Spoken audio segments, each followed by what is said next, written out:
So we can track it down.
Good evening, everyone.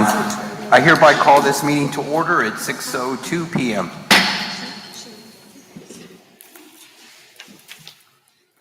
Next item on the agenda is to make sure that we have quorum and to see if who is present. Starting from my right, if you can indicate that you're here. Jessica Ochoa, present. Carlos Margo, present. Anita Chavez, present. Alisa Peña, present. Rosalba Hernandez, present. Celso Gomez Jr. present. Great, we have everyone here today and we do have quorum. Next item on the agenda is Pledge of Allegiance. If you're able to do so, please stand and face the flag. I pledge allegiance to the flag of the United States of America and to the republic for which it stands, one nation, under God, indivisible, with liberty and justice for all. Thank you. You may be seated. Agenda item 4 is public comment. Just a reminder that if you have signed up for public comment, you have 3 minutes. After 3 minutes, our vice presidents will indicate your time is up. Our secretary will indicate who will be the speaker. Madam Secretary, do we have anybody that signed up for public comment? We have nobody that registered for public comments tonight. Okay, thank you. Since we have no one that has signed up for public comment, we'll move on to agenda item number 5. Agenda item number 5 is Budget 2025-2026, Board Workshop on the Budget, presented by Marjette Crispo, Chief of Business, Finance, and Administrative Services. Ms. Crispo, it's all yours. Thank you, sir. Good evening, Mr. Alvarez, members of the board, Dr. Sorensen. So tonight we are going to work, we are going to see our budget and how we process the information through this year in order to be ready for 25-26. We just need to remember that this budget discussion is including a lot of variables, and they are still moving, weaving together different points and different information, priorities, restrictions, calculations that vary and move the budget. We are going to do today a review of what the process we use and what recommendations we have for 25-26. I'm very fascinated with this, calling it a story from deficit to strategic investment. We really started with a deficit of $10.4 million this year, with an additional $11 million due to enrollment. Then we have also a strategic adjustment, working very hard, my colleagues and the district, to be able to save some funding through a strategic adjustment. Then we went through the amazing process of strategic planning town halls that Dr. Sorensen initiated last October. And we have been processing information through the board monthly the last 6 months, being sure that showing you how we are doing the budget, what variables we are considering, and what objectives we were accomplishing. Challenges, we are going to go over some of those challenges that we had reviewed before, and also we're going to have the opportunity to see what is expecting of us and what the budget reliefs we have this year. Finally, I'm going to show you how we are investing in staff, students, and our future with the commitment of salary increases for all the staff and the strategic plan priorities. So let's initiate this travel. Budget process reminder. I want to start with the legal requirements for budget development and approval, and this is one of those requirements. So we have to propose the budget before the end of the school year with covering estimated revenue, always estimated, and proposed expenditures. This proposed budget must be presented like here in public meeting and approved by the board for adoption. There has to be an invite to the public to discuss the budget with certain period, at least 10 days before the due date. And the budget shall be adopted before the adoption of the tax rate. Usually we adopt the budget in June and the tax rate in September. This is a review of what we had done through this semester, starting in January with stakeholder input, taking advantage again on our strategic town halls, and going through February, March, and April with reviews with the staff, review of the potential revenue, review salaries, review our budget allocations, discussing zero-based budget, discussing return of investment, supporting our departments and campuses to do budget recommendations. And now we are here presenting to you this process.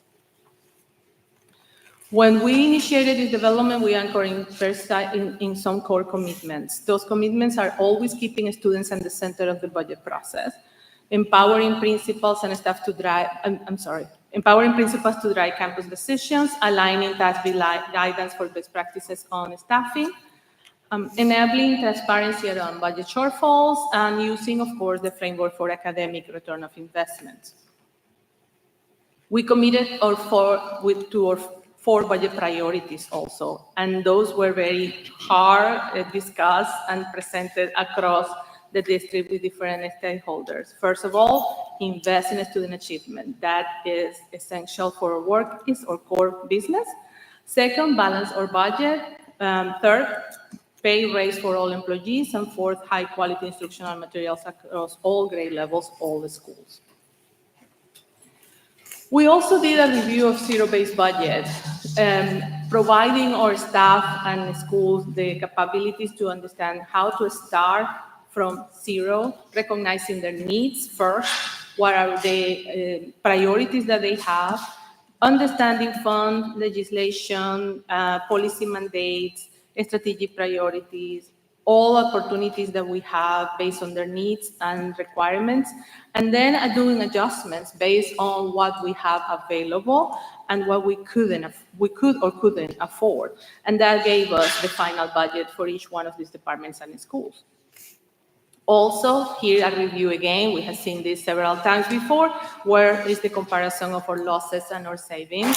When we started the year through the evaluation of what we was going to happen for 25, 26. We understand that our losses were starting with the deficit this year, having the lost revenue due to enrollment, the disaster pennies that we cannot keep charging our stakeholders anymore. And then the work that we did through the year, improving processes in order to have savings that were not impacting the business and the function of the district. I want to start now talking about budgetary pressures. This is those variables that I was discussing at the beginning that are going to impact our budget and how are in detriment of the possibilities of increase or revenue. The first one and the most important one is the pressure loss in enrollment and the result on attendance, average daily attendance. That is what requires us to, what is providing most of our income. So when you have a deterioration in 10 years of over 8,000 students, that is going to impact immensely how much funding we're going to be able to access for next year. And as you see in the chart, we are expecting to continue to lose enrollment. So this, we had to prevent see ahead that potential loss of revenue to be able to do a budget that is adjusted to what we are going to really receive. Also, and this is something I wanted to really emphasize with the public, because not always we have the opportunity to explain this, is that as we have enrollment dropping, we have a special population counts that also are going to drop. And we get income, or we get revenue based on that population. I have in here a comparison on the loss based on refined ADA, that's my average daily attendance, with the three populations that are lost the most funding, expected to lose most funding for this year. One is career and technical education, the other one is emerging bilingual, and early education allotment. Together, they are showing a loss of $8.5 million. I want to highlight that this is not always just enrollment. For example, in emerging bilingual, we have a change on the legislation on how to code our students for how long they can stay inside the program. We only receive revenue for the services we are providing to the students codified under the program. When they exit, those revenues are not being categorized for that student. Therefore, we cannot perceive it anymore. Changing the legislation on how long these students can stay categorized as an emerging bilingual change how much revenue we can acquire from them. Another point related with attendance and enrollment is our chronic absenteeism. We know our chronic absenteeism has been high, especially at the high schools.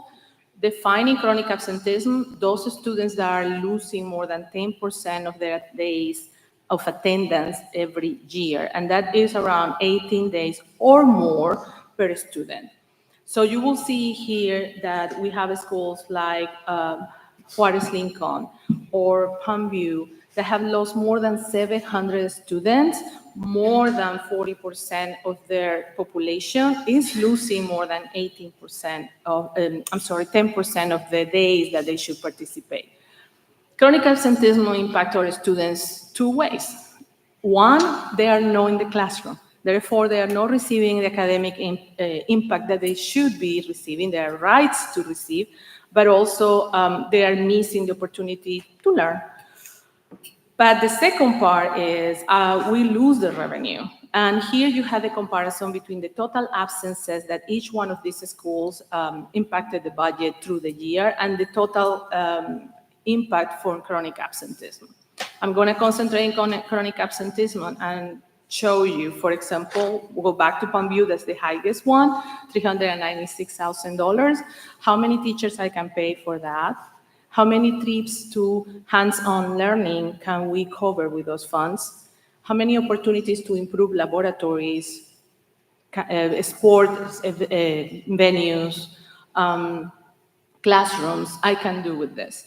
So I want to emphasize that it's not the funding just for the funding, it's the funding that these students should be receiving, the services that they should be receiving. We get limited access to them because we are not having the revenue to use. Board President, can I interject for a second, please? Please do. Interject, can you go back to that slide? And so I can't underscore this point enough, and this takes us back to previous board meetings where we've talked about MTSS and multi-tiered systems of support.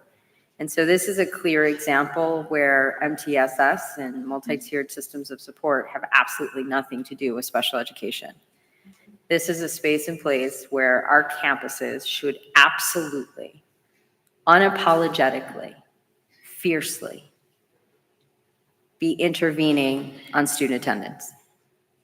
If we are not actively looking at our data and finding where our students are and figuring out why they're not coming to school and providing an ecosystem of support, then we are being negligent.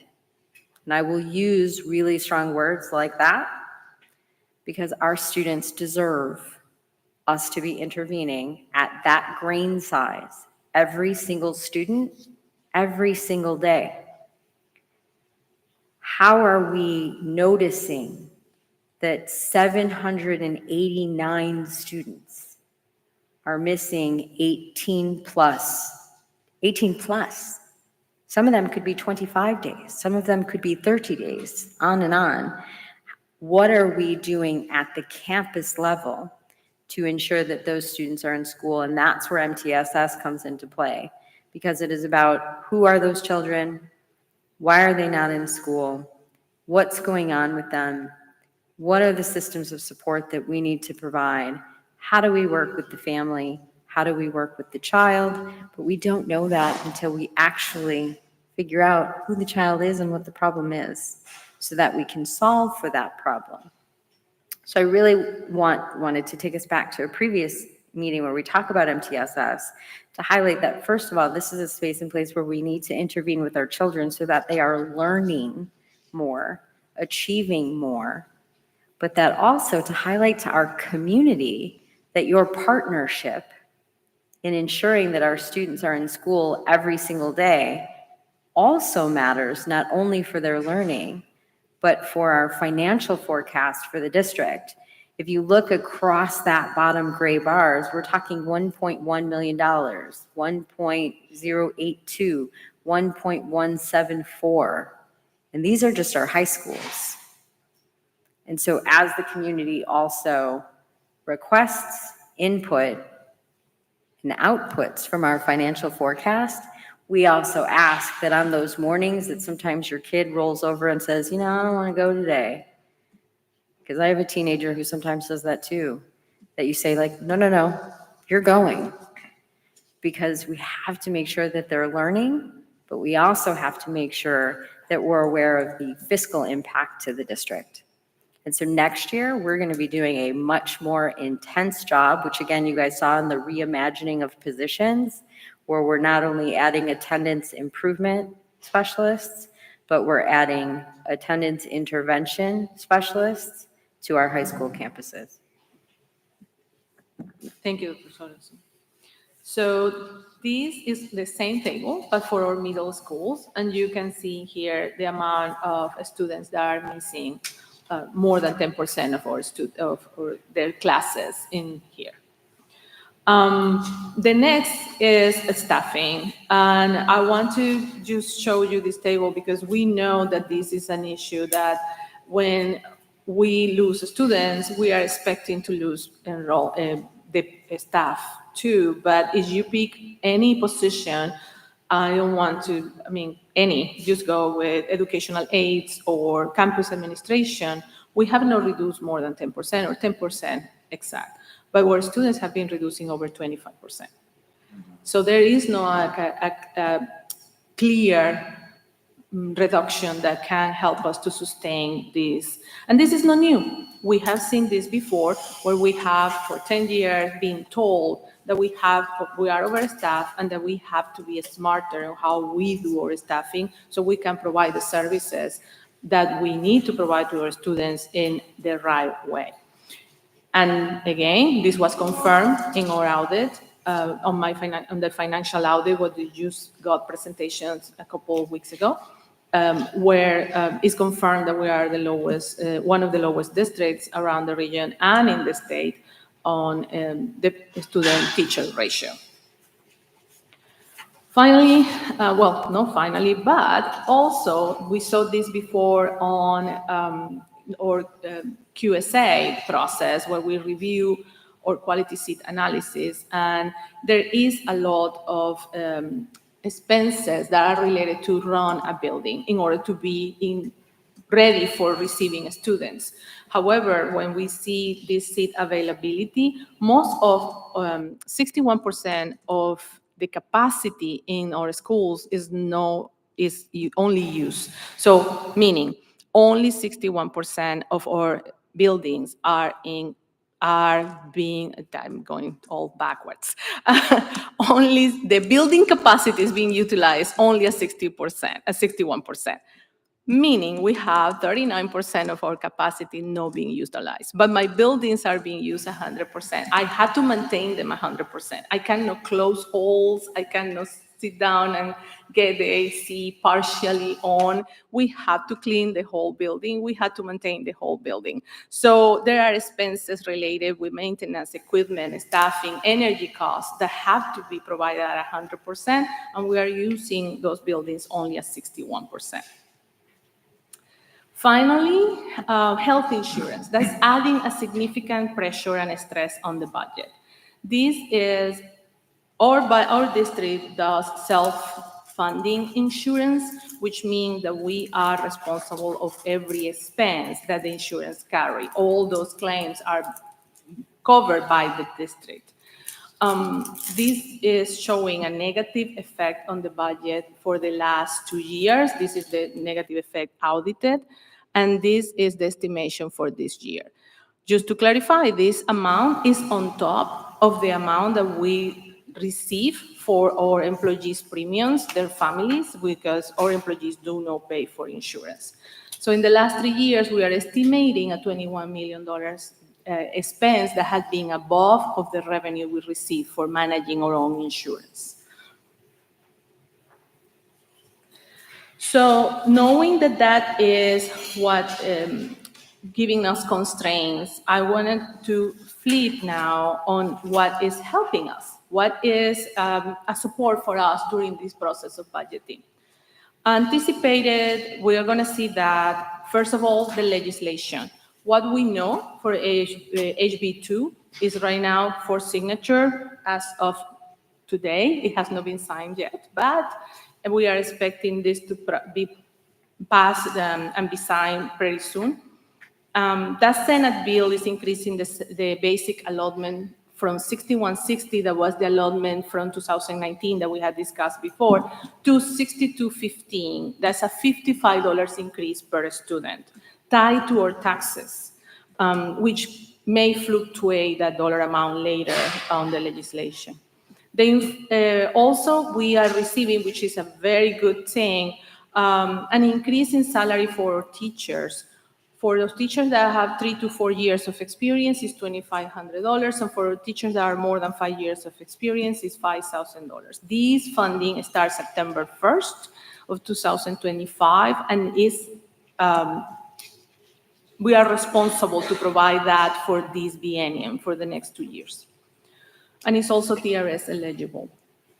We also are expected to receive a new special education allotment that will relieve the funding invested on special education from the general fund, but this is not coming in effect until 26-27.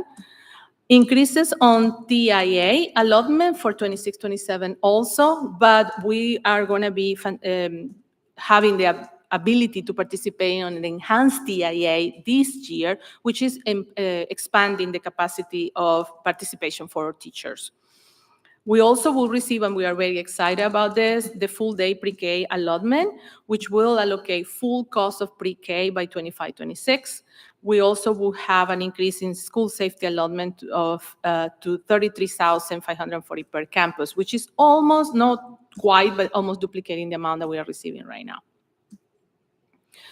So also something that has been helping us is the strategic staffing realignment we had done for this year and the impact for next year. total impact positions this year from position control review, from a realignment of positions and other improvements that we did through the year, we impacted a total of 592 positions. How this work? We have a reduction of 151 positions that we closed due to vacancies. We have 67 positions that were closed resulting from program change. We reduced also 43 positions closed due to attrition. This means retirements and resignations. But also at the same time, we did 183 positions that we closed and reopened in Garza, Seguin, and the early college high schools consolidation. And then we have the 148 positions reimagined to respond to strategic needs. Those are no new positions. Those were positions that we closed and reimagined, reallocate, did new job descriptions, redistribute to be able to respond to the needs of the district and the strategic work that we have been doing. So a total net reduction from all this work was at 261 positions. So far, as of today, Ms. Miller and her team have been able to retain 158 employees due to in open positions. This is not creating new positions. These are positions available due to those attritions that we were talking about. So next, strategic investments. So now we are moving on where we are using our funds and how we prioritize the decision making. For 25-26 budget, we are investing around $55.9 million directly in the new strategic plan priorities. Some of this is enhancing and reinforcing investment that we had done before. Some of this is new investment, new initiatives that we are revamping in order to be able to impact our needs. We have excellence in leadership for $4.9 million, empower graduates for $18.2, and I'm going to review those examples of those.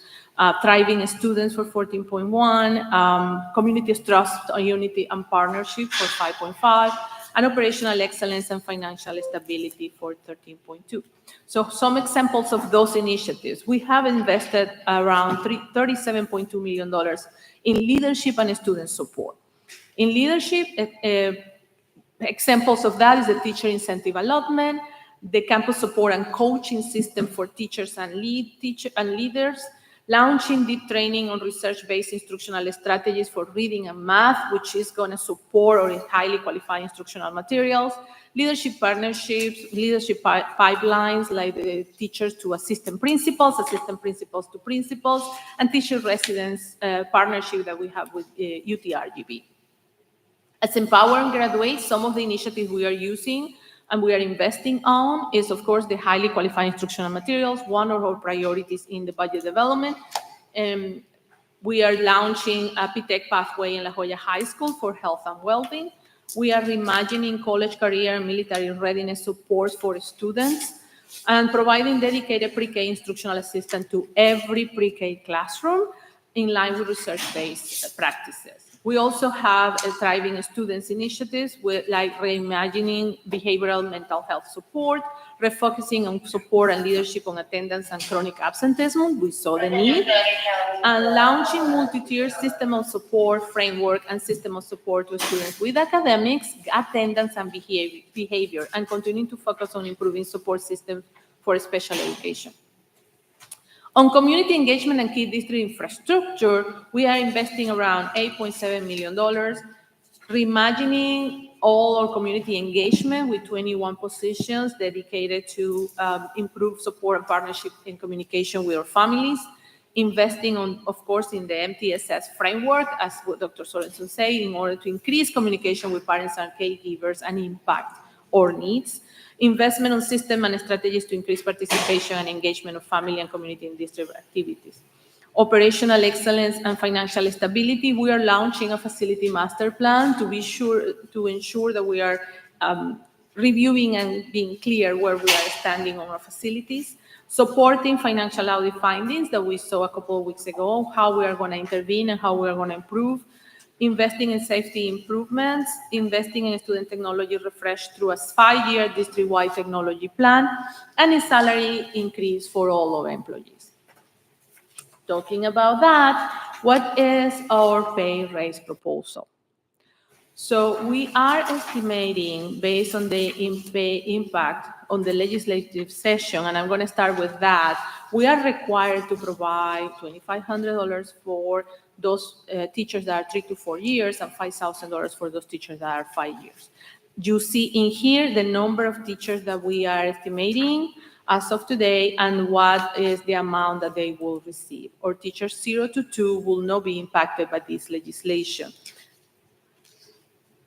To best support our team members, we really are very clear and aware that we have not provided a pay raise across the board for over 3 years.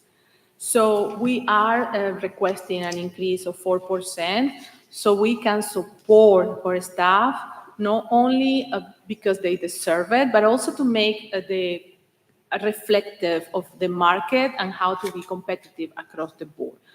You see in there that we are proposing for teachers, nurses, and librarians, a percent of their salary of 4%, and for all other employees, we are requesting the raise to be based on midpoint.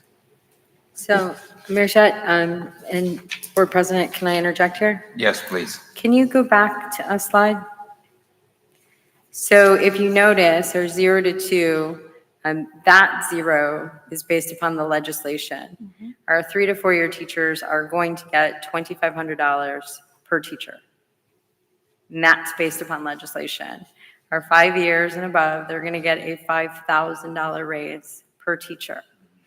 That's based upon the legislation. When you go to the next slide, we are also then recommending to the board on top of the legislation. So I want everyone to be very clear on that.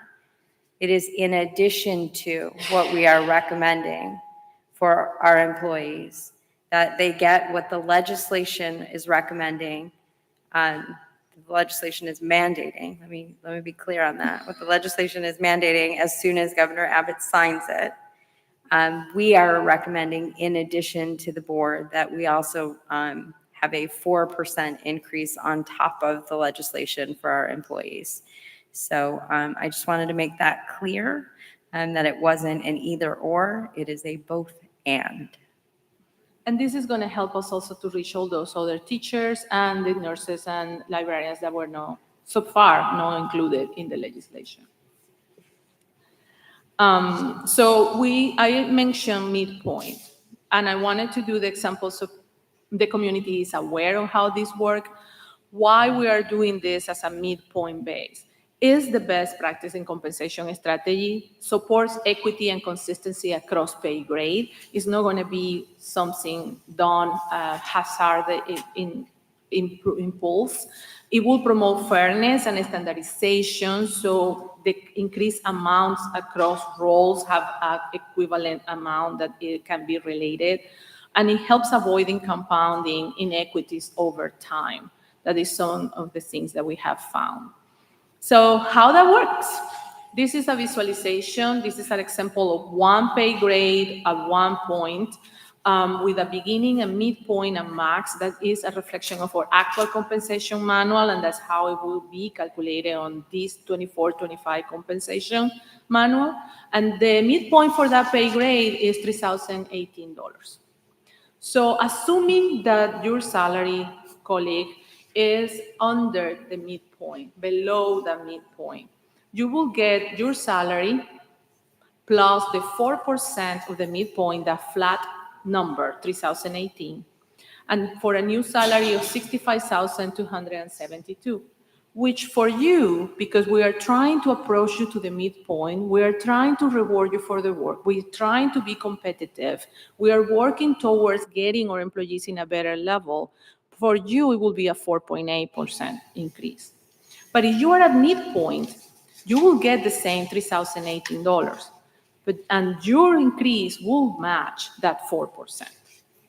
If you are above midpoint, the increase is also $3,018, and it will reflect $83,018, and therefore you will receive a 3.77% increase. So even that everybody will receive the same dollar increase that is equal to the 4% of the midpoint, This percentage increase to their salary will vary depending on where they are placed on the midpoint, based on the midpoint in the salary scale. So if you are closer or farther under the midpoint, your percentage will be larger because we are approaching you to the midpoint. But if you are above the midpoint, your percentage will be a little lower. That is a best practice. It will function like an scale, and it will permit us to be able to reach to all our employees, emphasizing in fairness and equity.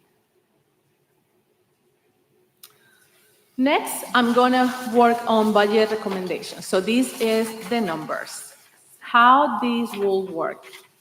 I want to remind you all these estimations are coming from what I know today. The things have been changing and legislation is not signed. So we are working as the best we can with the information we have. This tax analysis is based on the estimated tax property values. We will not receive certification until July, but so far it's showing that we will lose those 3 pennies that we have from the disaster penny, we will reduce the taxpayer burden. So our taxpayers will see around $50 for every $100,000 of homestay. I want to clarify, this was calculating $100,000, and there is another bill for $140,000 homestay. That means the taxes will change a little bit, but at least our taxpayers will see the relief on the reduction of the disaster pennies. Revenue estimation. So this is what we are estimating. Remember that we have to use attendance and my average daily attendance for calculation. So this is using an estimation from the 5th 6 weeks. And this is the revenue we are estimating between taxes and foundation on what the state will provide based on attendance, daily attendance. And we are expecting a $262 million revenue.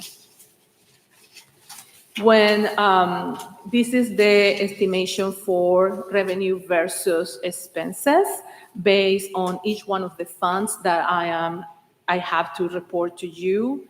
And this is where it shows that we estimating a $16.9 million surplus.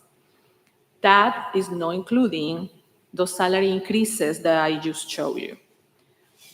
The other funding I have to show you is food services and debt services, and that is required by law. This is the funding that we receive to provide food to our students and how we pay our debt. So here is your estimated revenue from this year. Again, 6 weeks, we are still, this funding settles and have to be analyzed by TEA based on PIMS for this year. And then the estimation based on the same numbers for 25-26. So we see that we increase our revenue. So how this looks at the end, we will have a balanced budget with the strategic investments in staff compensation, at this point, based on the calculations we are doing, including our proposed budget additions of payment of salary raise for all our staff. So you are seeing here that we are estimating with the 4% plus benefits and the required teacher increase plus benefits, we are expecting an increase on expenses of $15.4 million. And with that revised expenses that we are doing, and that will give us an estimated surplus of $1.5 million. Board, I'm giving you a balanced budget. Here is the distribution of funds across functions, and this is also something that you're going to see on my final budget. It's required by law that I show you these expectations. This is the expected cost per pupil. It's a little lower than last year, but is the math of having is around $700 lower, but it's the math of having a different revenue and a different number of students. However, our percentage of investment on function 11, that's the function that you see is the biggest in there, it stays the same because we are concentrating on a student investment. So here is the function 11 instruction. That's the cost for activities that deal directly with instructions. And this, again, services, direct services to my students. Function 23, the school leadership. Function 34, student transportation. This is the percentages that we are using for those big 5 functions. And finally, function 51 for maintenance and operations, that's 11.9, is the second highest. And it's just telling you how much we are working on increasing and emphasizing the support of our facilities, even with the restrictions that we have. So what are my next steps? What we have to do for the rest of, but from now to June 18? Keep monitoring legislative bills. Some things are changing every day. Being sure that we have good calculations of our taxes and see how the revenue is looking. So far, we are being stable. Revise other finance bills because there are other bills pending, like the homestay exception that can impact us. On June 18, we will approve the budget for the general fund, the child nutrition services fund, and the debt service. And in September, we will meeting to approve the tax rate. And that is the budget workshop. I'm open for questions and any information you want clarification on. Mr. Alvarez, I have a question. Members of the board, Dr. Marco, you may proceed. Mr. Crespo, I know you mentioned the student allotment, but as of today, there aren't any last-minute changes to the $55? So far as of today, no. No, It's not even enough for a textbook. But nevertheless, I mean, having a balanced budget at this point and working through those restrictions, I commend everything you all have done, Dr. Sorensen, and getting to the point where we are now with the budget. Congratulations on that. thank you. Thank you, Dr. Margot. Members of the board, are there any other questions, remarks for Ms. Crispo? I know everybody up here pushed really hard for staff raises just across the board. So thank you for winding up on the higher end of what you guys have proposed. I know it's going to go a long way for our teachers, our students, our families. So I appreciate the efforts there. And I think there's a lot of value in knowing that the raise is coming independent of what legislation is doing. So thank you guys for that as well. I'd like to say thank you. I know this was a monumental task, and the way you presented it was very educational. Thank you for reminding us about our deficit that we've had for over the last decade, and our challenges moving forward is our absences. I'm pleased to hear that we are focusing on the multi-tiered support system that's so important for our children, and that we're focusing on behavior and mental support, in addition to leadership. So pleased that we are now giving our teacher raises. You know, they're doing the heavy lifting. They're our frontline staff. So amazing work. Congratulations, everyone. Thank you. Yeah, I mean, I'm trying to keep myself from doing backflips, right? So we're real excited. It's a very exciting time. So I just want to make it clear. So it's not just teachers, right? So let's make it clear. It's Teachers? everyone. Yes, legislation will address teachers over 3 years. We were taking care of our own from zero to everybody. So, This yes. is exciting news. It really is. Members of the board, do we have any other comments? I had a comment. So on the legislation raise that the teachers are getting, we are pretty much going to assume the taxes, retirement. Can you explain a little bit on how that's going to work for the legislation raise? That's why I want to be very attentive to the other legislations. There is a rider that is supposed to support some of that cost for French, but until everything passed, we cannot count on those funds. So far, yes, we had to do the French benefits. Again, until we have a sign, I cannot assure anything. So right now, all I can assure you or count on is what is basic, and we have to cover the French, and we are estimating 12% to cover all the expenses that are related to that. Thank you. Ms. Crispo, I mean, there's no doubt that it's been a long time coming. You've been working on this, not just the last couple of days, but this has been months in the planning, right? And I think it was something that we as a board have always wanted to get to, and that was a balanced budget. And so my hat's off to you, your staff. I see Brenda's here in the back, and I'm very excited that we'll be able to share this good news with not just our teachers, but everyone in the district. So congratulations to you and your team, and please convey that message to them. I will, and I will say thank you to Dr. Sorensen and my colleagues in the cabinet because it was a monumental work for all of us. So Yeah. thank you, sir. Yeah, I want people to know that. I want people to know that there's a lot of work involved. It's not just 8 to 5 or 8 to 3, no weekends. I know many times we would, Dr. Sorensen and I would talk, and you guys were certainly working on this. And what I appreciate is that we're not tapping into the fund balance. So thank you for that. Members of the board, any other questions? So before we proceed, again, I want to thank you, and I want to give you a round of applause for the great work, and please convey that message to your team. Well deserved. Thank you. Take the rest of the day off. No, I'm just kidding. Just kidding. Dr. Sorensen looked at me. No, I'm just kidding. Yeah. Next item on the agenda, I want to say it is, oh no, we're going to continue. So we're going to continue with you, Ms. Miller. Good evening, President Alvarez, Dr. Sorensen, and members of the board. I'm very excited to get to walk you through the draft of the 25-26 compensation manual. So again, this has been something that we have been working on since August. We've been listening, we've been looking around, we've been taking feedback, and so we're excited to finally bring it to you. First, we have our staffing principles. In order for us to build a fair, competitive, and sustainable compensation plan, we have to ensure that we make intentional decisions that have students at the center. So our staffing principles are we're always driving student outcomes, addressing role clarity, aligning with research and best practices, finding efficiencies and cost savings, eliminating redundancy and duplication, discontinuing ineffective programming, and sunset and retirements. But how do we put that into action? First, with everything that human capital and talent development does and La Jolla does, is we look at our policies. This helps us to stay on track and holds us accountable for what we need to do with our compensation.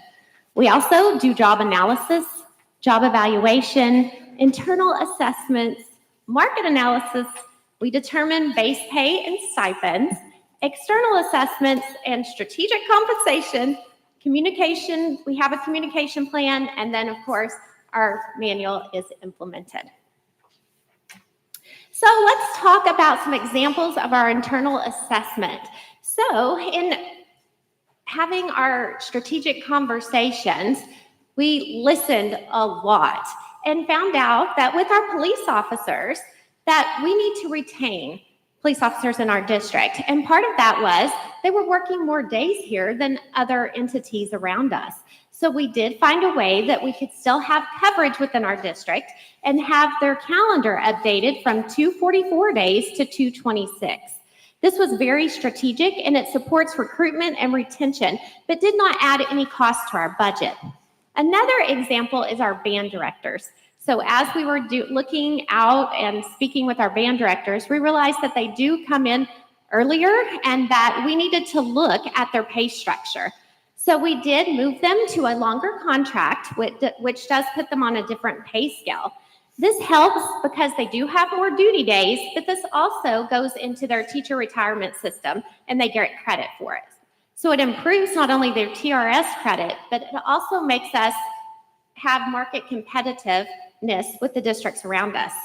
Another one, and we are very excited about this one, and I know Dr. Sorensen is very excited about this one, and we are one of the few districts that will have a female athletic coordinator at all 3 of our comprehensive high schools who is pulled out of classroom responsibilities. Most comprehensive high schools only have a male athletic coordinator that's pulled out that oversees all the sports, including the female. So we are very, very proud to have a female athletic coordinator that can help us to build our programs, to encourage our girls, and to recruit amazing coaches and retain them in our district. So very happy about the feedback we've received and some of these internal assessment examples. Next, you heard us talking about reimagining roles, and you heard Chief Crespo talk about attendance. So as we reimagined roles for greater impact, one of them was the truancy facilitator. We reimagined it to an attendance improvement specialist for our high schools. So we realized we have to begin with the end in mind. We have to catch kids before they have chronic absenteeism. We have to empower our families, and we have to manage and have responsive actions. Whoops.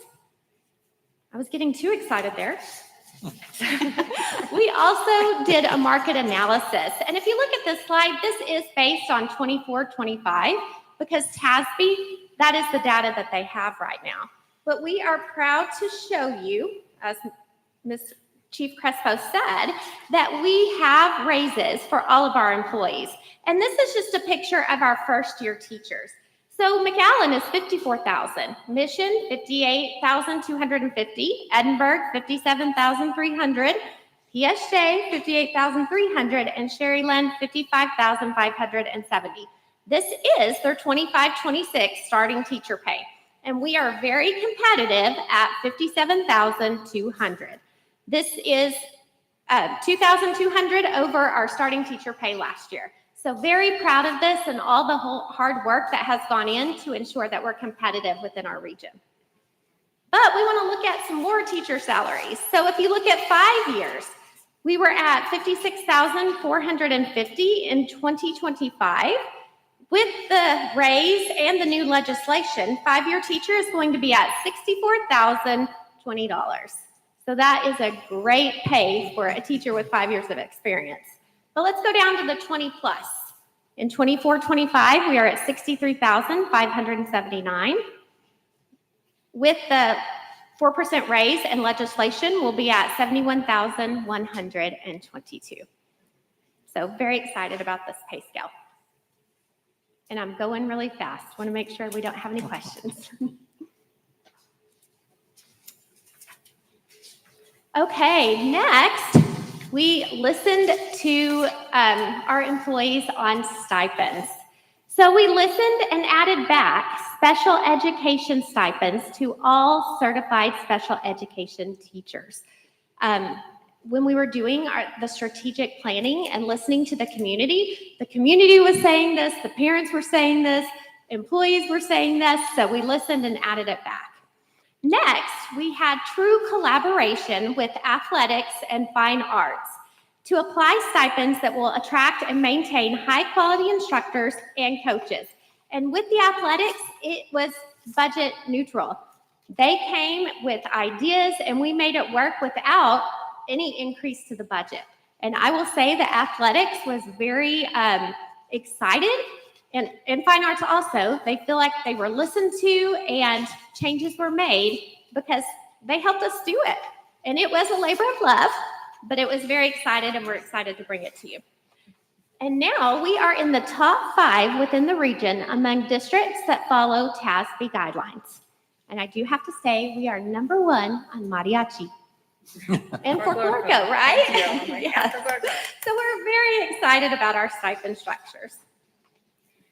Ms. Miller, can I just jump in there for 1 Yes, second? ma'am. For President, if you'll allow me. Yes, please. I just really want to say that this was truly, and I mean, we joke here that this was like a labor of love, but this was a real opportunity to spend meaningful time with our employees who do what is a second job in many respects. I mean, the number of hours that our coaches and our fine arts directors and our fine arts sponsors spend with our students after school, before school, during the summer.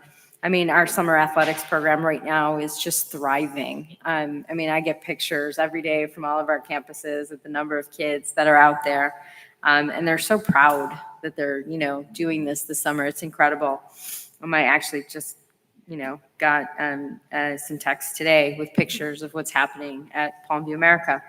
And so really getting to spend time with our fine arts educators, Mr. Adame, Dr. Zamora, really leading this work with us, and really with the athletic coordinators and Coach Flores was just an honor to hear their voices and really collaborate with them so that we could land in a space and place where everybody felt heard respected, honored for their time. And really, they understood our position as well, that we can't get there in a year, but really appreciated the collaboration and the time that we were spending to come to a place where everybody just felt a part of the process. And so I just really want to thank everybody who came to the table to work with us on it. It was actually fun, if I could say that. It was a lot of fun. So next is our strategic compensation overview. And for this one, I did want to bring pom-poms and run around and cheer and everything, but I restrained because we are super excited about our teacher incentive allotment. The goal of the teacher incentive allotment is to build it out year over year to ensure that every teacher is eligible to receive this allotment. This year, we had over 243 designated teachers. Over $3 million was awarded to our teachers, and it was very exciting. They get 90% of the funds, and this is provided by the state. And so we are super excited because, yay, our new plan for the 25-26 school year, the expansion was accepted by the Texas Education Agency. So we have even more teachers who will be eligible to receive a TIA stipend. So very excited about that and can't wait until all of our teachers have the opportunity to be eligible. And like I said, that's our goal, and we're going to keep building it out.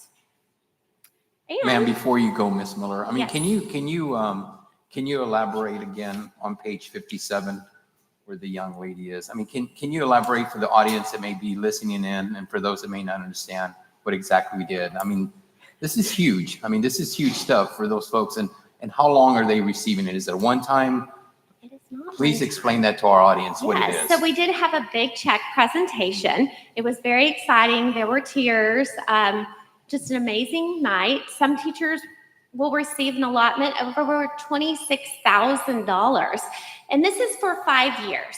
So with TIA, you cannot go down in your designation. You can only go up and earn more. Now, it is based on the at-risk population of your campus.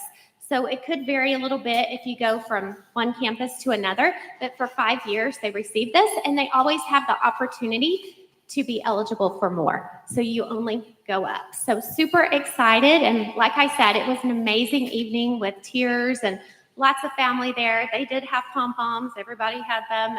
And we're just so proud that our teachers were eligible for this. I mean, I think what caught our attention is the $3 million that were awarded to over 200 teachers and professionals from this district. That's great. I mean, I remember seeing the video. I saw the videos that you all shot, and I saw that what Blanca had put up. Congratulations to you. I just know that we hadn't had an opportunity to congratulate you, and we knew this was coming up, but thank you for that. This was, some people told us a down payment on a house, or we had a couple of our teachers that are expecting a baby and they were getting to go buy new furniture. Yeah, these are game Super changers. excited. These are game changers. They are life-changing. So appreciate that. And like I said, can't wait to keep building it out until all of our teachers are eligible. And we have another exciting initiative. We have, and you're going to hear more about it on June 18th, but I'm going to give you a little teaser about it. It's the Principal Excellence Initiative. So this is going to align principal expectations to high-impact leadership practices. It's going to have implementation that includes walks and data-driven coaching cycles. It's going to support strategic goal setting and aligned campus action, and it's going to align their compensation with the impact on the campus. So we did have our first round of feedback. It's completed. It was with the Principal Advisory Committee, and we have our second round of feedback with all of our principals at our June Leadership Academy. So you're going to get more of this, but we just wanted to give you a little teaser of it and show that how we're investing in leadership within La Jolla ISD, because we know that leaders make a difference on their campuses as well as teachers. So some takeaways. We listened to our employees as we built our compensation, that we always, our decisions are driven by student outcomes and the impacts of the roles, that we have salary evaluations. We always follow our policies, that we looked and we made stipend adjustments, and that we're continuing to grow the teacher incentive allotment. And I do want to say that the compensation manual is more than just tables in a book that's online. It shows the dedication of La Jolla and of the board to ensuring that we retain and attract and have amazing employees within our district. So just want to thank you for supporting. But it is much more than just tables in a book. So our next steps is we are going to publicly release the draft of the compensation plan, and it is a draft. And then the board will have the opportunity to vote on June 18th. And one other little plug here, we talked about having some positions open, and we are going to have a job fair on June 10th at the La Jolla ISD Wellness Gym, and we're inviting people to come and join us and be able to interview for positions with us that day. Please go to lajollaisd.net and to employment and explore positions that are open. And I welcome any questions that you have. Thank you, Ms. Miller. Do any members of the board have any questions for Ms. Miller or remarks? Yes, I have a few, but I'll start. Yes. I'll start with stipends. I think stipends was one of those topics initially when we came in that I heard about a lot, right? So the fact that our staff had the opportunity to kind of come back to the table and that we were willing to listen, I think is a really big deal and goes a long way. I think this is also a testament to like what's to come, right? And as things are happening, I think we're seeing more and more that as a staff of administration, we're willing to listen. And I think that's really, really important, right? So thank you guys for that. In regards to the teacher incentive allotment, if there's a category on there, I'm a teacher, I don't see a category that's on there. Is there anything that I can do to kind of help get, give me the ability to qualify for a teacher incentive allotment? So we had TIA talks in the spring. We're going to continue those in the fall. And yes, we want people to come and give us feedback. And we also need to build, in some cases, like in fine arts, how we would measure the growth of the students. So yes, we want people to come and we will have feedback sessions. And then we will show how we are going to include different employee groups, different teacher groups every single year until all of them are eligible. Awesome. And then regarding the Principal Excellence Initiative, I think this obviously aligns also with just the teacher incentive allotment, right? So now it's a trickle down effect, right, from the top to the bottom. Are there any other districts in the Valley that have a program similar to this in the state? Can you tell us a little bit more about that? And this is not state funded, right? This would be an initiative that we're doing? No, this is an initiative for La Jolla ISD. And on the 18th, you're going to get to see that we are the first district in the Valley, but there are other districts within Texas, very few that have started this. The difference in between the teacher incentive allotment and the principals is the teacher incentive allotment is a one-time payout, and the principals payout will be within their salary. So it'll be steps in salary increases due to impact on the campus. Awesome, thank you. Yes, but can't wait until the 18th, so you get to dig more into that. Thank you, Ms. Miller. And Dr. Sorensen, do you have anything you'd like to add? I would just say that this process for us really started back in late November, early December. I think the first department that we met with was operations. As Mr. Cedillo is sitting there, so smiley. But I think that that is the first department that we kind of dug in with to really learn about zero-based budgeting and what that was. And, while the process hasn't been perfect, it has been really earthy. And I don't know any other way to say it. Every single day, there's another iteration. Every single day, there's another idea. Because our goal was, to meet those 4 priorities that we laid out. Having a balanced budget and getting pay raises for our employees and the absolute most that we could get to our employees was really important.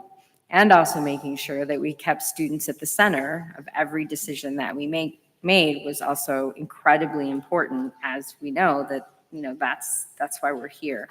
So every single time we met around budget, regardless, whether it was with campus leaders, whether it was with departments, whether it was with ourselves, we were always pushing ourselves on how to do it better, how to make it stronger, and how to make sure we were maximizing every dollar. And also having to make really tough decisions that we know have profound impacts on families and on communities. And we know that those aren't easy decisions, but they are decisions that had to be made, that when you lose students, when you lose enrollment, there has to be adjustments in staffing. And this wasn't a new message to the district. And this wasn't a new message to the community.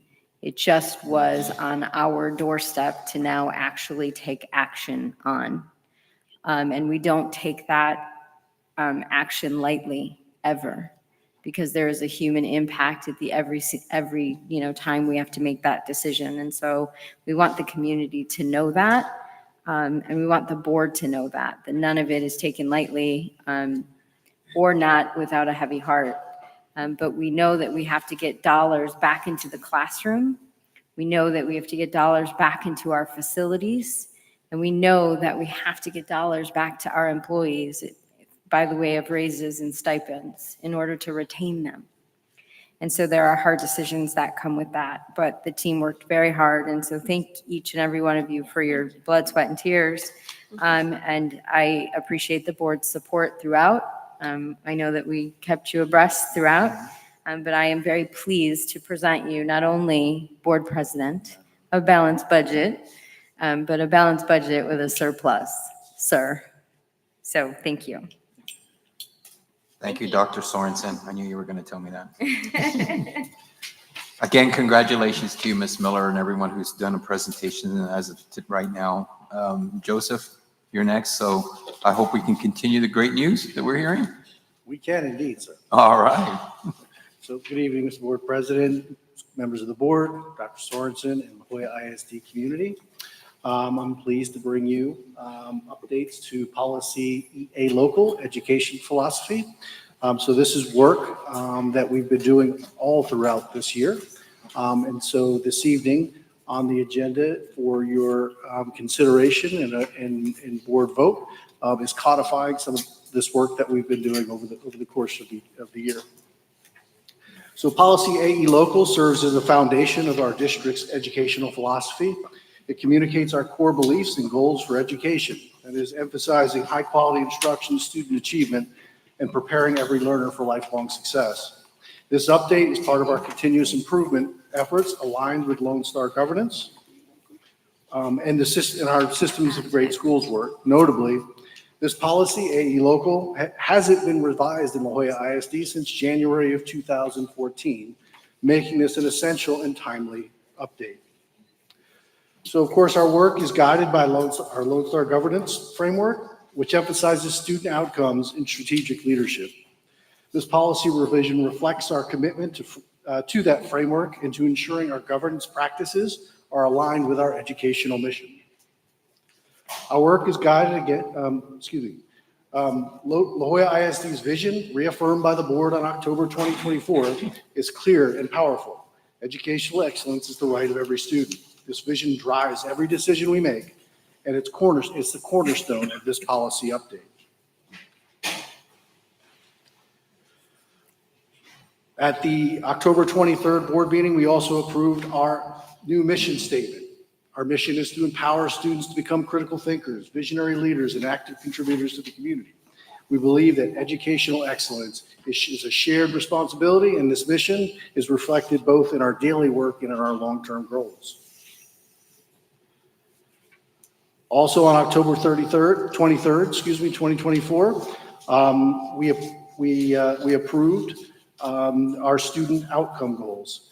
So we established 4 ambitious student outcome goals. These goals are measurable, time-bound, and focused on student success. Of course, we progress monitor these goals through our goal progress measures and through our presentations from Dr. Little and team around our goals. For example, this evening, we're going to be looking at goals 1 and 2 in progress measures around it.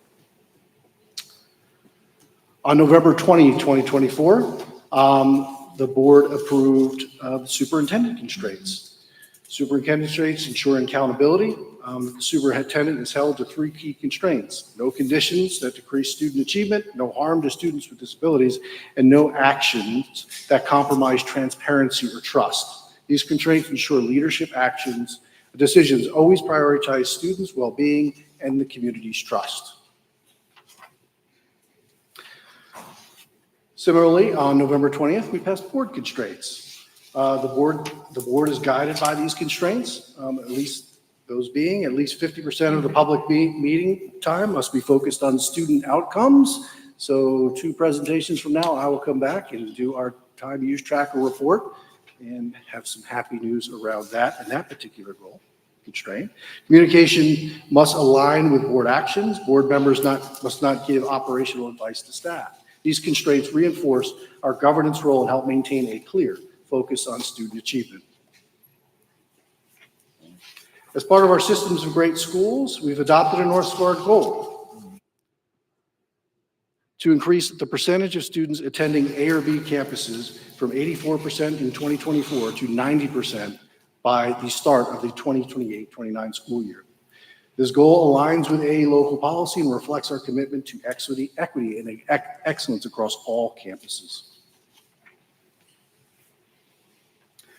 The revised AE local policy includes 10 key sections from our mission to student outcome goals, roles, constraints, and evaluations. Sections marked red on this slide contain proposed language updates for your review and approval this evening. I'm happy to take any questions or feedback at this time. Board members, do you have any questions for Joseph specifically on this agenda item? Okay, thank you, Joseph. I know you'll be called back in a minute. Next agenda item is 7.2, LSG update report on goal progress, GPM 1.1, GPM 1.2, GPM 1.3, GPM 3.1, GPM 3.2, GPM 3.3. Dr. Little? Yeah, thank you, Mr. President. Good evening, Superintendent, Board, and community. We are here this evening to share our updates on those goal progress measures and what we've seen this year related to our literacy journey in particular. At our next board meeting, we will have a similar conversation about math, but tonight is all about reading. I do want to appreciate and thank Ms. Flores and Ms. Lozano and Mr. Duque, who spent a lot of time obviously doing the day-to-day work, but also helping to put this presentation together. So as you just outlined, Board President, we are looking tonight at Goal 1 and Goal 3 specifically. That is how we are doing at the early levels with literacy leading up to 3rd grade outcomes, and how we're doing in the middle school space, ultimately leading to 8th grade outcomes. We are going to take a pretty deep dive into our goal progress measures. We're going to do this a bit out of order to help think about the progression of our work from our earliest grades in K1 and 2, ultimately leading to the high school space. And as we start, we just want to lay out a few things before we dig into the data overall, because we are going to see data points in this presentation that declined. We're going to show areas where we did not end up where we needed to be for our students, and we did not meet the target set up in our goal progress measures. And we want to acknowledge that sort of transparently and fully as we go about tonight's conversation. It ultimately touches on part of what Chief Nagella just reminded us of, which is student outcomes don't change until adult behaviors change. The sort of overarching reality behind the data that we're going to share is we're on a long-term journey of adult behavioral change. We are asking, we are requiring, and we are expecting real change in adult practice in the classroom, in campuses, and in this building, and how we provide campuses and teachers support in this work. Fundamentally, for tonight's conversation, we're asking for real change in how we teach students how to read and how we ultimately build that competency and that skill over time.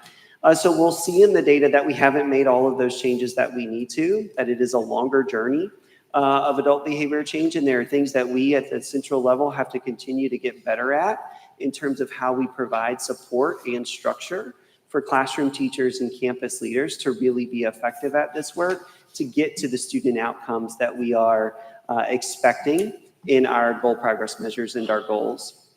So with that context set, a few other pieces to note here. As we look at this year-long data, it's helpful to keep in mind that this year we spent most of our energy and effort, and we spent a lot of our conversation in these meetings really thinking about our new curricular implementations in pre-K, in math, and in science. We talked a lot about the changes we need to make in the literacy context, but many of those changes haven't been made yet. They're actually coming more into place next school year. So they aren't reflecting yet in the results that we're seeing. We did, however, make a targeted shift in foundational literacy instruction starting in January. Ms. Lozano and I talked about changes that we're making with our kindergarten, first, and second grade teachers to align much more to the science of reading and build those foundational literacy skills. And we'll actually see pretty pronounced progress in some ways in that foundational learning. It's important to remember, though, that that was all focused on English language acquisition and reading skills. As we presented a couple of weeks ago, we showed really promising early data on our use of Lexia, a supplemental literacy tool that we put in place this year as well. And again, that data was promising, and that's like early indicators of, I think, where we'll be in the future. That also was an investment on the English side. So when you see tonight, you'll see a difference in our trend with English data versus Spanish data, and part of that is due to that focus. The other thing, and we'll come back to this at the end, all of this story tonight leads us to the place that we knew we were needing to go, putting in the hands of our teachers the highest quality instructional materials aligned to research and evidence-based with the science of reading. We will have that next year with Bluebonnet and Amplify in our K-8 spaces. We also know that at the end of the day, the materials matter, but what teachers and students are doing with those materials also matters. And so the approach to instruction, making sure that we're using research-based instructional strategies, you hear us call that ARBIES, and that we're building more capacity in the science of reading. We've talked about letters training that's coming up. Those will be key to our work moving forward and ensuring that we're using our time in the best way possible. So let's see where we were. And again, we're going to start at the early level here, where we do see strong progress in foundational literacy.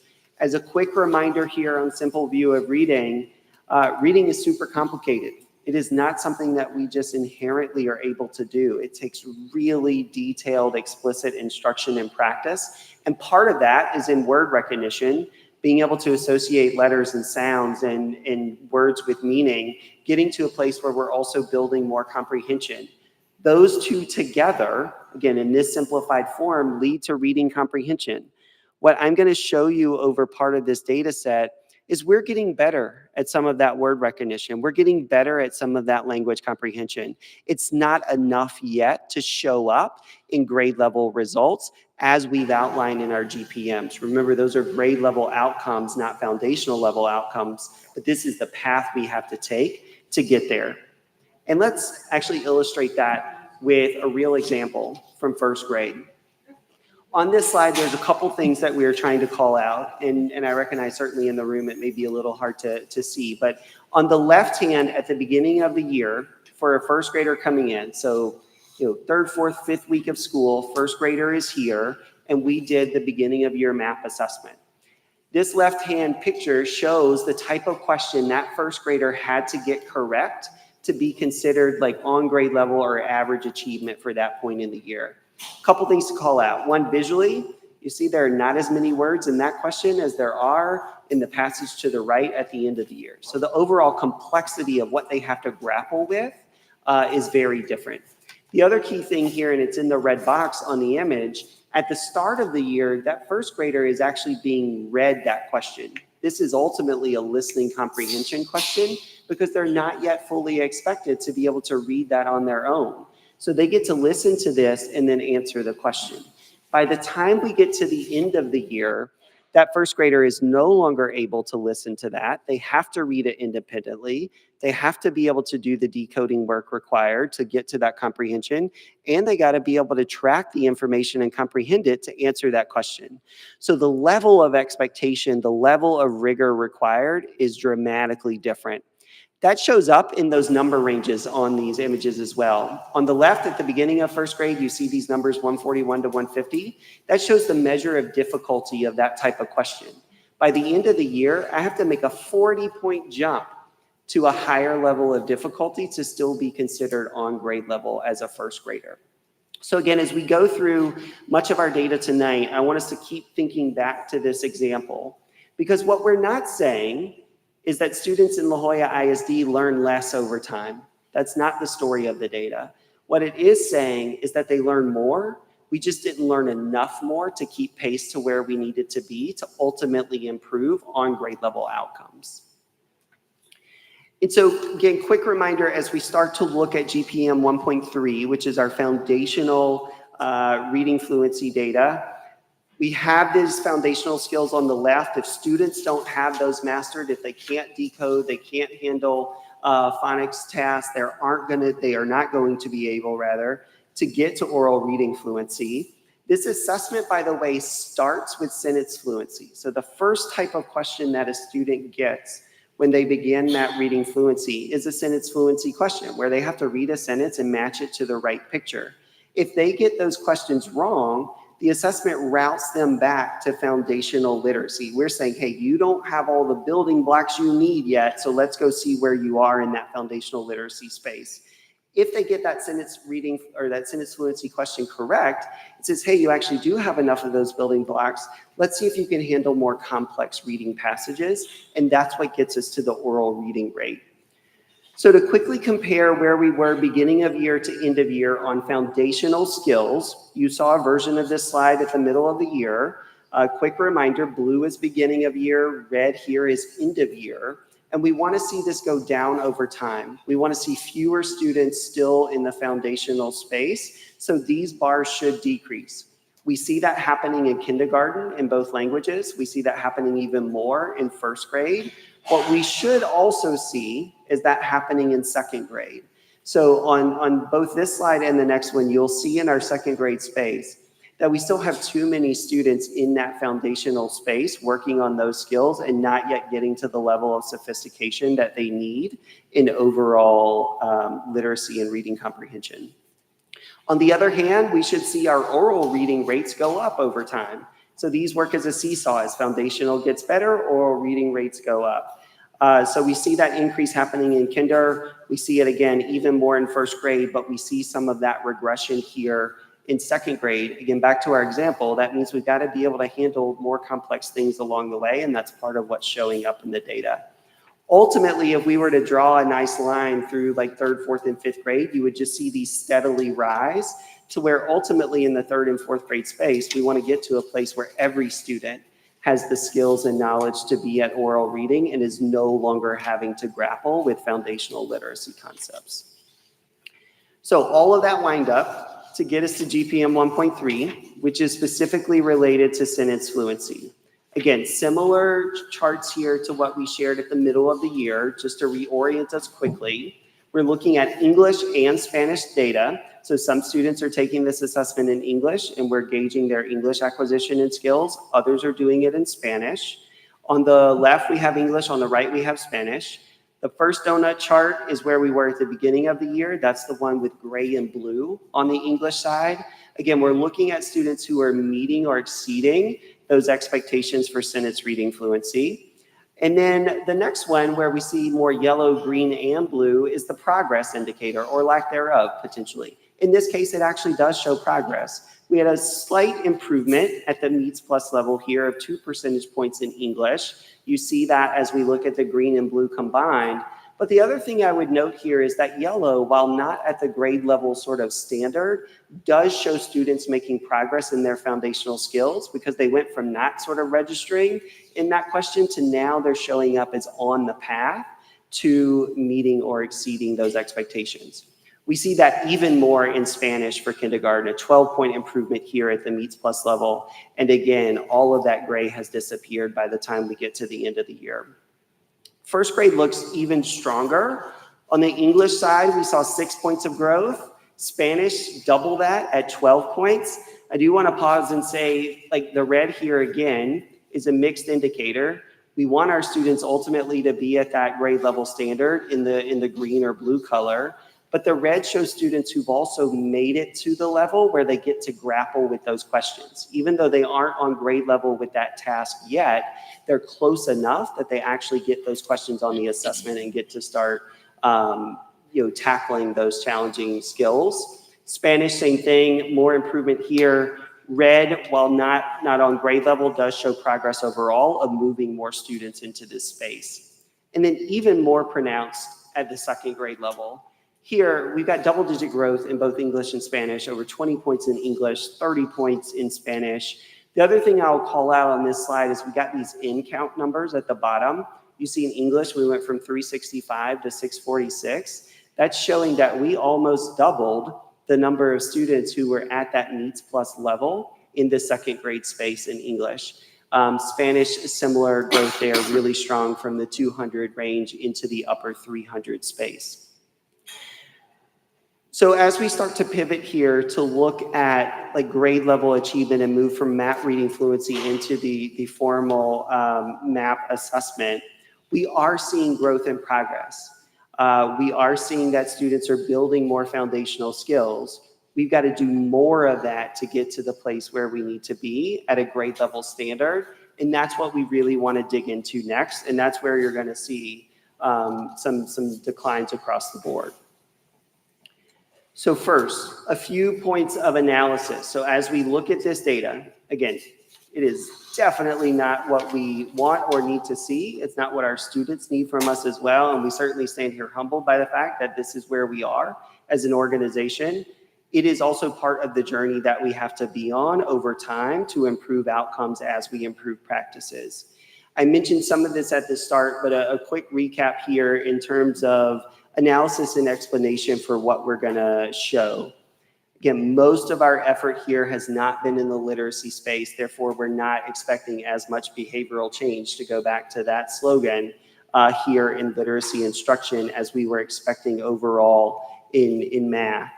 The other thing, again, as we see the English versus Spanish results on the next few slides, all of our extra time, attention, and resources went into English language learning this year, not in Spanish language acquisition.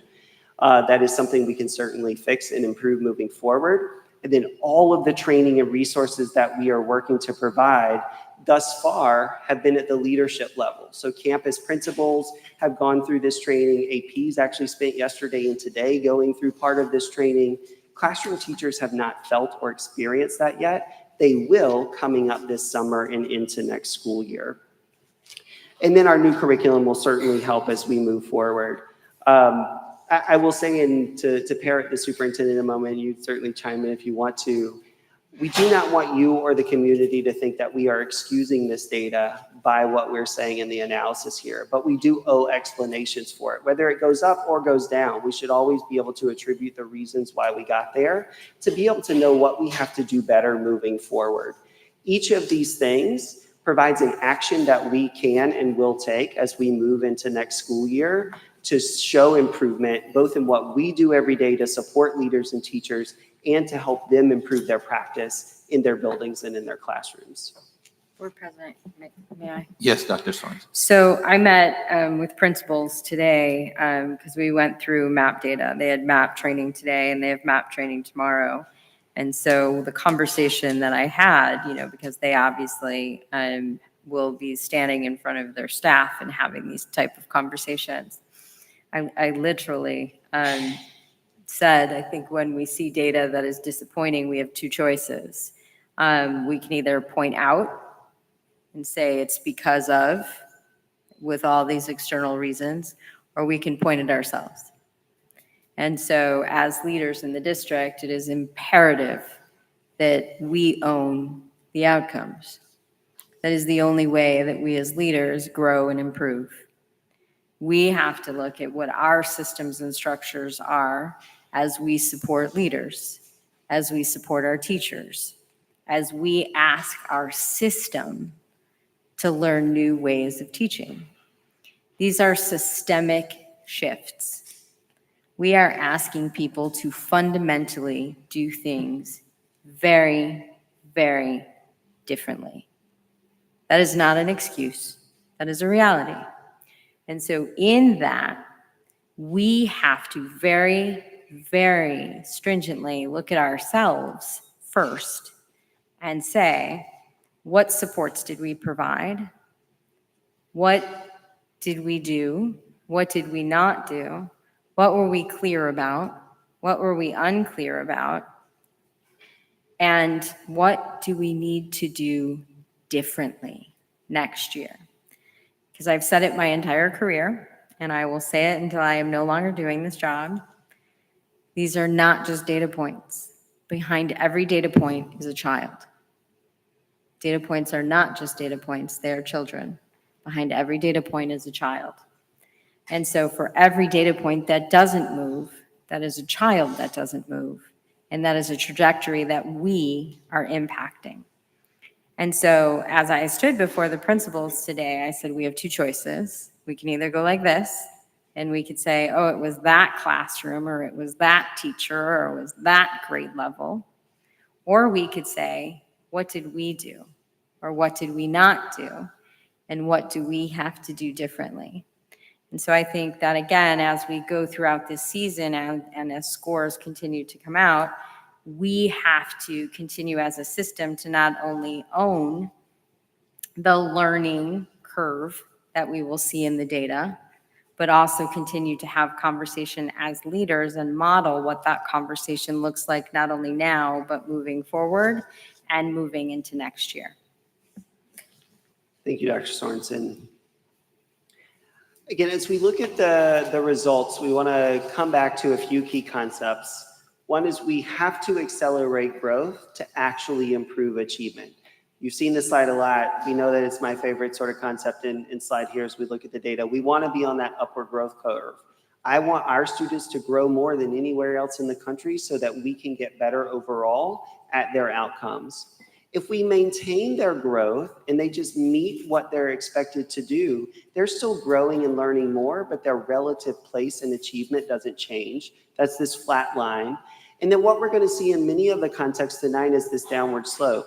Again, students still grew and learned more. Back to that first grade example, I made progress from listening to that short passage to being able to read that longer one. I didn't get all the way there, though, and that's part of what's going to show up.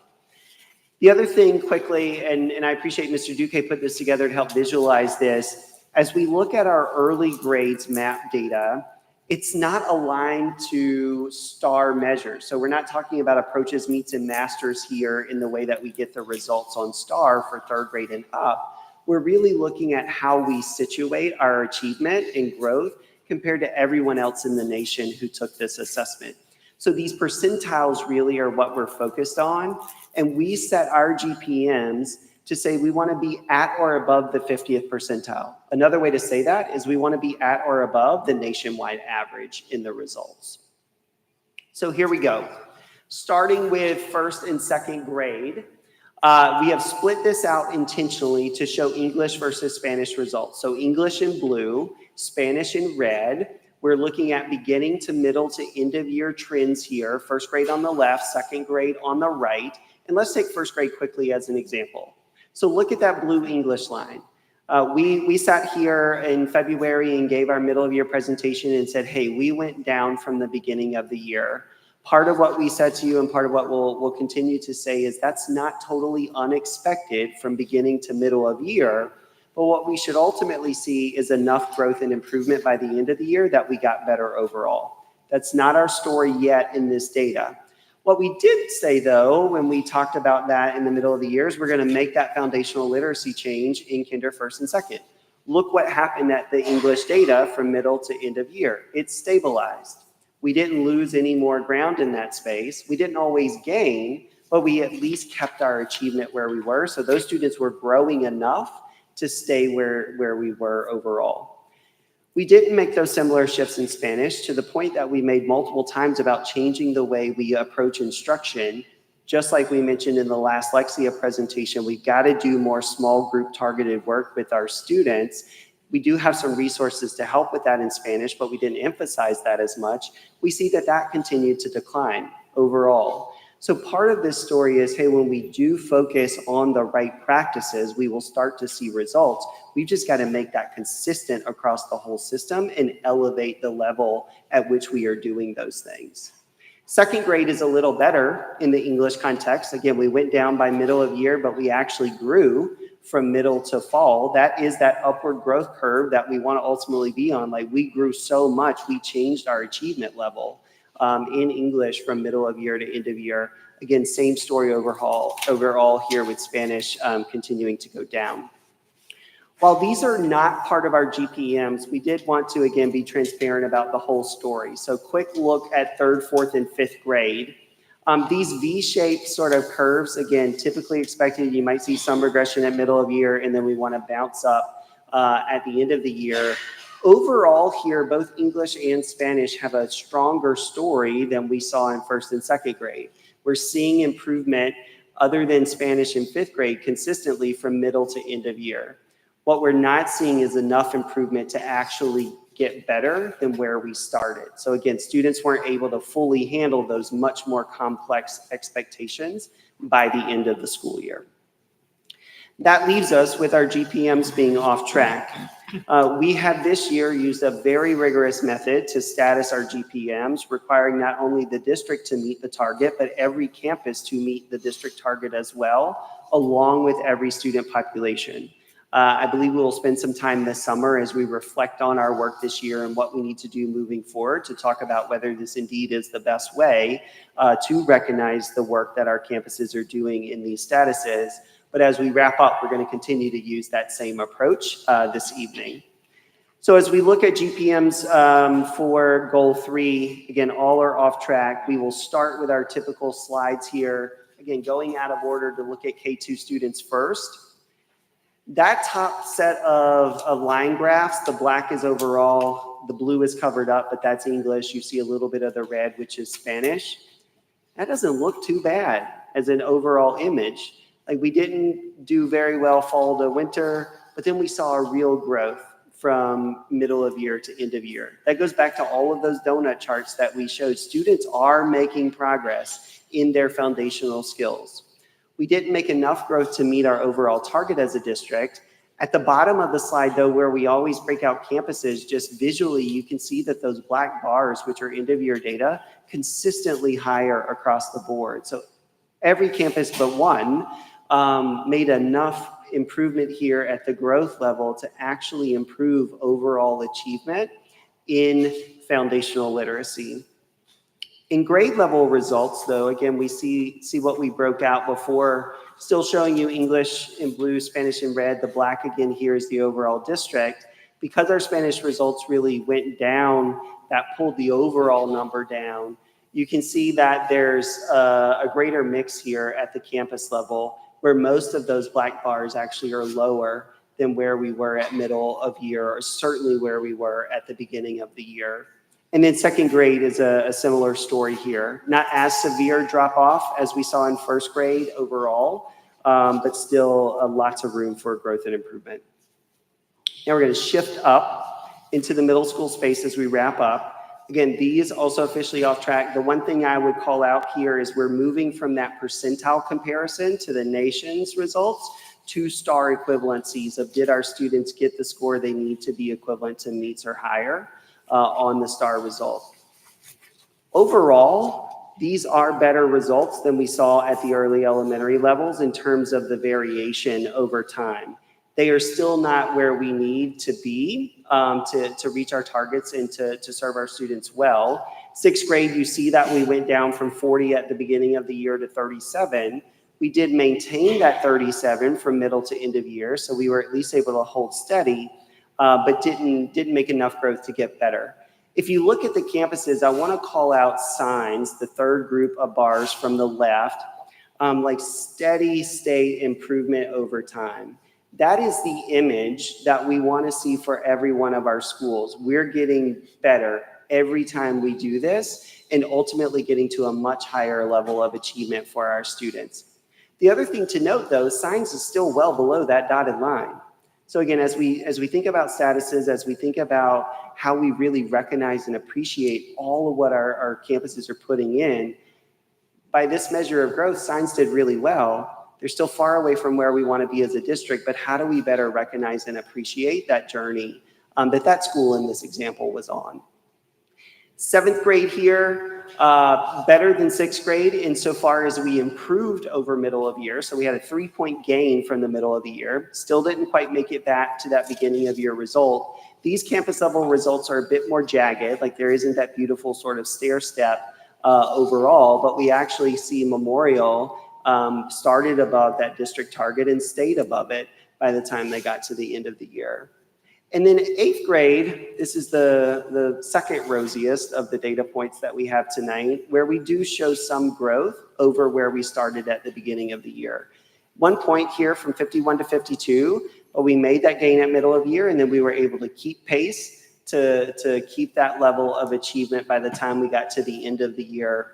And again, our campuses overall are much closer and more clustered together at the eighth grade space than we see in sixth and seventh grade.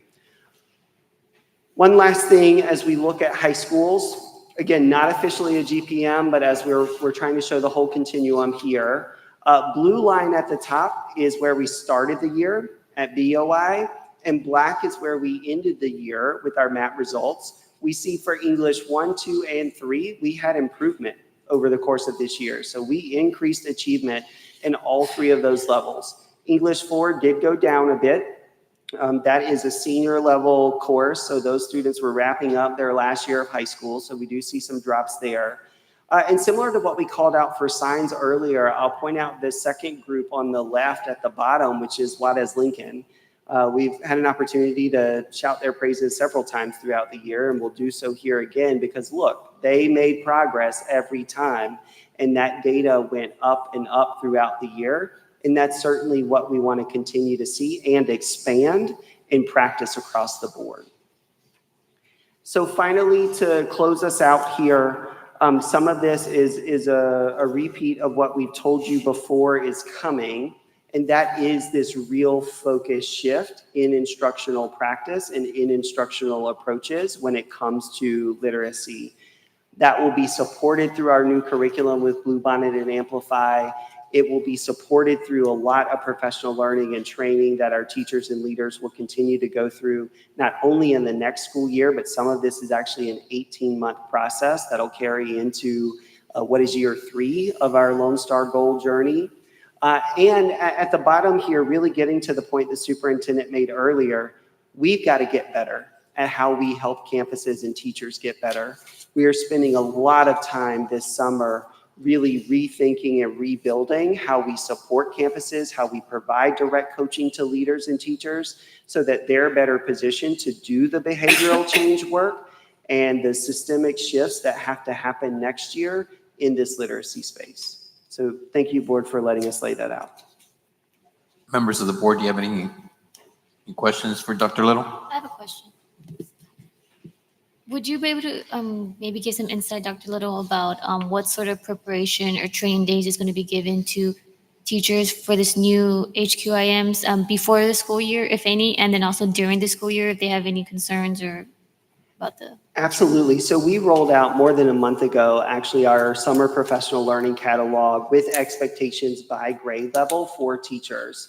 So if you are a kindergarten to 8th grade teacher in the district and you teach reading or literacy, there are sessions over the summer that we are expecting you to attend.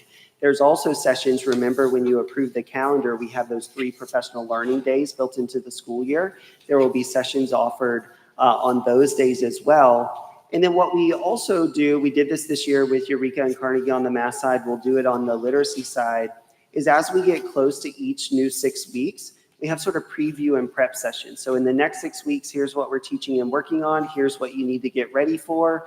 Come to this session and we'll help you prepare for that next chunk of the school year. And Vice President, what I want to add is I think we all heard Dr. Little say the word expect to attend. And so I want to also add that when we use words like expect, there is compensation. And so when we are expecting our teachers to attend this, there is compensation attached for our teachers. And so it's not like we expect you and we're not compensating.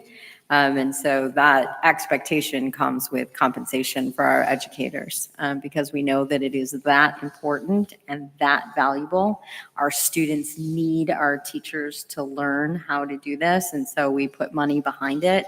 That's one of our strategic investments, to really pay our teachers in order to come learn what they need to learn before the school year starts. We are ahead of the game this year, as opposed to last year where we were doing it late. And this year, again, we made the investment in compensating them for their time. Members of the board, any other questions? Yes, board member? On additional data for high school math, you note that launching Lexia requirements in 2025, 26. Can you expand on that? Absolutely. So this year, our real focus with Lexia was in the kindergarten to 8th grade space. Again, we made it available to high school classrooms, particularly those classrooms supporting newcomer students who are new to the country, certainly new to English. We did not have firm expectations for usage of Lexia, though. And so this ties back to our conversation a couple weeks ago, where we will have firm expectations in our high school classrooms for how they're using this supplemental resource. And as we talked about last time, overall as a system going from basic, hey, did you use it, to are you using it well, and are we seeing impact for students? And then on regarding 7th grade, you put revised quest and established win. I'm not sure I understand what that means. Yes, sorry for the acronym that we didn't explain. A quest, remember, is a part of our middle school schedule that we've had. That's a period where some students are receiving additional intervention and support. WIN is something that we work very closely with our middle school principals on really throughout the spring semester to think about how do we provide more support overall at the middle school level. Our middle schools have a long way to go in what they are doing, like not just in literacy, but just period. Middle schools historically are tough for districts. We also face that, like we got a lot of work to do. And so WIN stands for what I need. It's just a cute little acronym. But that is a new period that we added in the day. So it's not taking away from anything else. Like we inserted it in our day. So every student has an opportunity to receive additional intervention and support through MTSS next year. And I want to add, and I'm looking at Veronica on this, it also ensures, and I will actually look at Vice President on this, it also ensures that they are not pulled out of their electives. And so it is built into their day, so that all kids get that, so that there's no like they have to be pulled out of music or art or anything in order to get that support. It is this additional period that is untouchable, so that then their electives become untouchable. I have another question. For 2nd grade, great, we had more than 20 points, but is it typical to see, double digits? What should we be seeing? Are you on this slide? I Board Member am, Ochoa? They don't no. coincide with the screen. No, Yeah, and some keep don't going have- back. This one's with the circles. It's the one with the circles. Keep going. Keep going. That one? Right there. Yeah. Yeah. Ultimately, at 2nd grade, that answer is no, because we've done more work at the pre-KK and 1st grade levels to not have students so far behind in their foundational skills. So that growth would still be there. It wouldn't be as pronounced. Part of this is really a representation of how much ground had to be made up for 2nd grade students. And that's part of why these growth numbers are so large. Would you think our good children from 2nd grade and up are still facing the challenges from COVID? So isn't this tremendous growth? There's certainly still some impact there, and there's some national articles and research that's come out. I can say as a native Louisianian, where classrooms shut down due to Hurricane Katrina, now 20 years ago, there's a lot of research to show that there's long-term impacts of that, and I do think that we will see that at COVID. That aside, we've also got to get out of the COVID explanation of where we are, because there are still students in the classroom right now that require the best of us. And we've got to make sure that these 2nd graders, these 3rd graders, et cetera, are getting what they need to be where they have to be on grade level. Certainly. Thank you. Dr. Litter, I have a question. For the schools, I know you mentioned science, I think Juarez Lincoln, Memorial Middle School, that we are seeing the trajectory of the staircase, right, which is what we want to see. Is your team seeing any factors or any common factors at those schools versus the schools that we're not seeing that projected pathway? Some factors, some of that is like attention and time and support. So we spent a lot of time in this presentation talking about how our support has to get better, and it does. We've also been on those campuses more often than we have been in other places. Remember, as we rolled out QSA in the fall, as we looked at data last year, like we know there are some campuses that need more of us than others in the district, and so that helps prioritize where we are. Some of this is also like extra support that we're providing. When we talk in a couple of weeks on the math side, and I should have responded this way to the earlier question, we have outside support coming in as well. So when we implement Bluebonnet and Amplify, or really Bluebonnet next year in the K-5 space, part of what you approved a couple of weeks ago is our contract provider for that LASSO grant. They will be in classrooms modeling and providing support to teachers. They will be doing coaching walks with principals, and that will apply across the board, but we will also target that to certain places who need more of it as well. Thank you. Any Dr. other Little, questions?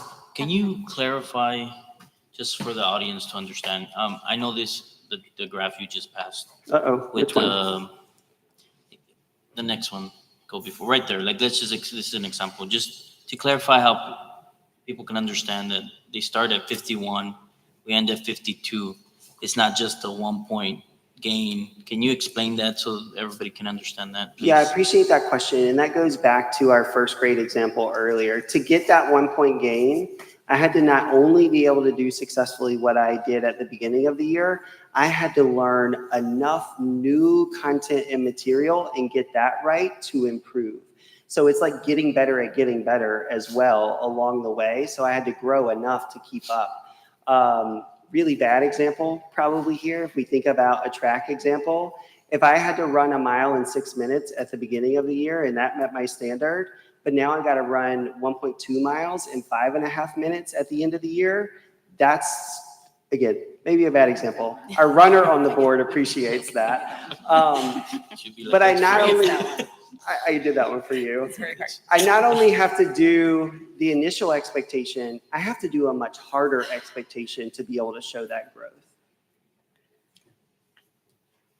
Talking about the first grade and the growth, we saw how the numbers on the top with the road diagram that you showed us, how it's increasing, and you said we can't go back, like we can't go back to the lower levels, but we can keep increasing to the point. I'm kind of thinking of those 3 arrows where you showed we can't go down, but we can go up, and then we can go up as much as the student is comprehending. To what extent? How is that working? Yeah, and I would think about this at the individual student level. I think in the first time we talked about MAP, I tried to explain we're always trying to keep that student at the edge of discomfort. There's an official term for that we call the zone of proximal development, but like I'm at the boundary of what I know and what I need to learn. And what we're constantly working to do is to keep pushing that boundary to further and further places. There is an expectation in MAP on how far that boundary can move in a year. That's that flat growth line of you met your growth target. What we have to do is push further than that because we also have further to go to catch up to where we need to be.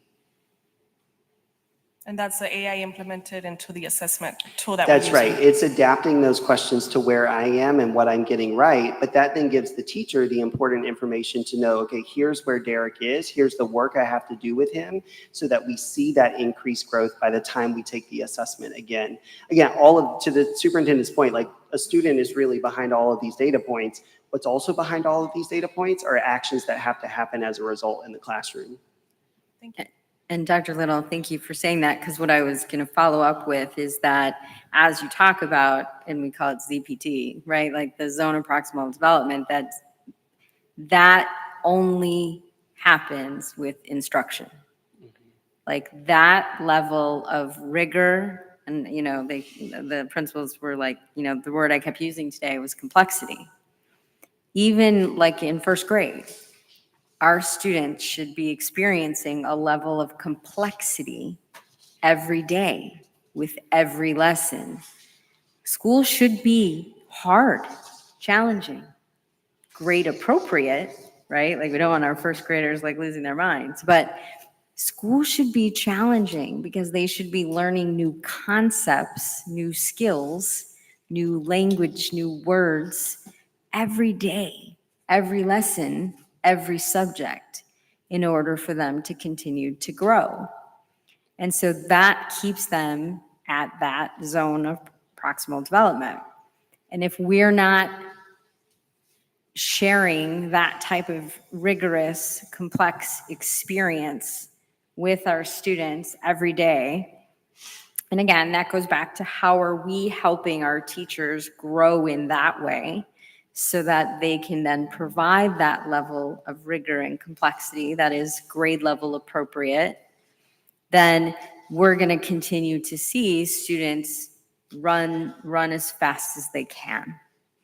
And so we have to do more to provide exemplars and professional learning and coaching and modeling, not only because, again, our team is only so big, right? But then our campus leaders have to have the skills and knowledge and capacity to grow their teachers through their professional learning communities and through the learning that takes place on campus every single week, so that those are the authentic adult learning spaces that we then create on campus, where adults are then comfortable to continue to grow in safe spaces in front of their administrators, with their administrators, so that, again, it all translates then to what is happening in the classroom. Members of the board, do we have any additional questions? Yes, board. One more question, sorry. Regarding reading fluency, how are we measuring the students? Is it a computer-based exam, or is it one-to-one with the teacher? Yeah, this is also a computer adaptive assessment, so it's part of the overall MAP suite. Reading fluency is the early version of that, which is helping us dig into those foundational skills. And again, it starts with a sentence fluency question. So I read a short sentence, I have to match that with the correct picture, and I have to get so many of those correct to show that I have mastered that concept. And how do we accommodate students that need accommodations? You know, if they... Oh, fantastic question. Part of that is, it depends on which assessment we're talking about. It'll work a little bit different in MAP reading fluency than it will in MAP growth. Time is one way that could be consistent across assessments. Some students may need more time on the assessment. Some students may be administered the assessment in a small group as opposed to in the large class. Again, those are general things that can apply across the board. In some cases, there can be audio supports for the student that aren't provided to others in the grade level. This actually gets back to our SPED audit conversation and like how we individualize supports. Your need and my need may be different. The accommodation can also show up differently. Board Member Ochoa, that was a great question, and I was thinking the same thing. So school doesn't end for a student at 3 or 4 o'clock. So like she referenced, what accommodations? I mean, it's also teaching the parents, right? I mean, is there communications with parents and when we see a student that may have some deficiencies or needing additional assistance, the parents are, I guess, we reach out to them, right, Dr. Little? We do, and that's an area of growth for us across the board. Remember, we started to release this year curricular resources and overviews to parents. We need to emphasize that even more as we think about family and parent engagement next year, really creating spaces where we're helping families truly know what's happening in the classroom and know how to reinforce and support that. With MAP, there are family reports that we've asked campuses to provide. We did that sometimes well, sometimes not well. And that's another opportunity to be able to have a real conversation with mom and dad to say, here's where your student is right now. Here's what we're doing at school to help. And here's things we need you to help with also. I like that. Mm-hmm. On that topic, is there, are we planning to implement that into Skybridge? I didn't hear the last part of that. Are we planning to implement that So, how? with Skybridge, like we receive, as parents, we receive notices of how the child's doing, their scores on a regular basis. With MAP, we have to wait for the teacher to provide that information. Is that going to change? I don't know. We can look and see if that's possible to change. I'm not sure what all the capabilities and like the map to Skyward connection are there, but we can certainly look at that. Typically, that is a teacher to parent communication. I would say that's whether or not we can provide it digitally or electronically through Skyward, we will see. It's also still an important conversation for teachers and parents to be having together. Thank you. Great.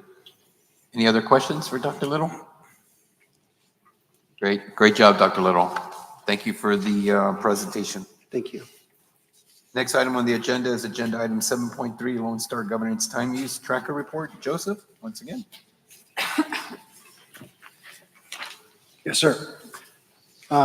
So I am pleased to be back to do our regular meeting update on our Lone Star Governance Time Use Tracker Report.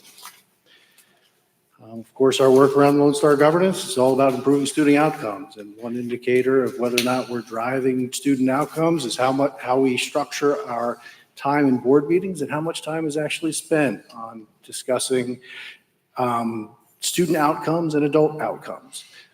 So I'm going to borrow on the theme of runner's analogy. I stood here several board meetings ago, and we talked about, well, we had 0 minutes towards student outcomes and maybe a handful of minutes on adult outcomes. And then we asked, well, isn't our goal to have 50% of our time spent on student outcomes in board meetings? And the answer was yes. And that very much felt like trying to run a 4-minute mile. Like achievable, but for a very elite few.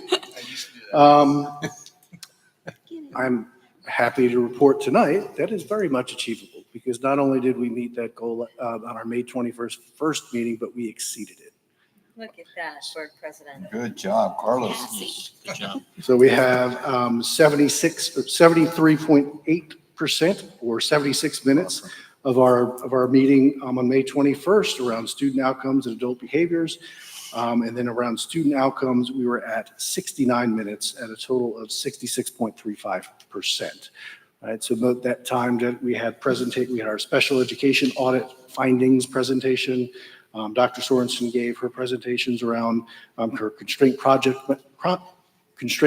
measures and our North Star goal, and then of course our time use tracker report as well. So with that, I'm happy to take any questions. Great report. Wouldn't you guys agree? Yes. Diana, what would you think? Do you have any comments? Okay, good. That's good to hear. Joseph, thank you very much. Great news. Thank you. All right, ladies and gentlemen, next item on the agenda is our consent agenda. Do I have a motion? I move to approve the consent agenda. Do I have a second? I'll second the motion. All in favor signify by saying aye. Aye. All opposed, motion carries. Agenda item number 9, closed meeting will be held for the purposes authorized by the Texas Open Meetings Act, Texas Government Code Section 551.001, 551.0071, 551.072, 551.074, 551.076, 551.129, and 551.082 concerning any and all purposes permitted by the act, including but not limited to the sections and purposes listed below. Ladies and gentlemen, it is 8:02 p.m.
good. You took 30 minutes.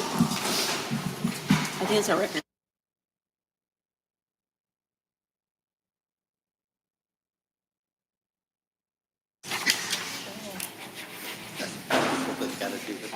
You gotta do what you gotta do. Ladies and gentlemen, we're back from closed session. It's 8:33 PM. Our next item on the agenda is an action item, 11.1, consideration approval of policy update AE local. Do I have a motion? I move to approve. Do I have a second? I second the motion. All in favor signify by saying aye. Aye. All opposed, motion carries. The following item, 11.2, discuss and consider approval of a delegate and an alternate to the 2025 Texas Association of School Boards TASB Assembly. Do I have a motion? I move to approve 11.2. Do I have a second? I second the motion. All in favor signify by saying aye. Aye. All opposed, motion carries.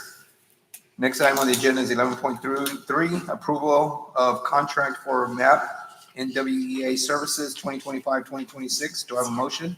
I move to approve 11.3. Do I have a second? I second the motion. All in favor signify by saying aye. Aye. All opposed, motion carries.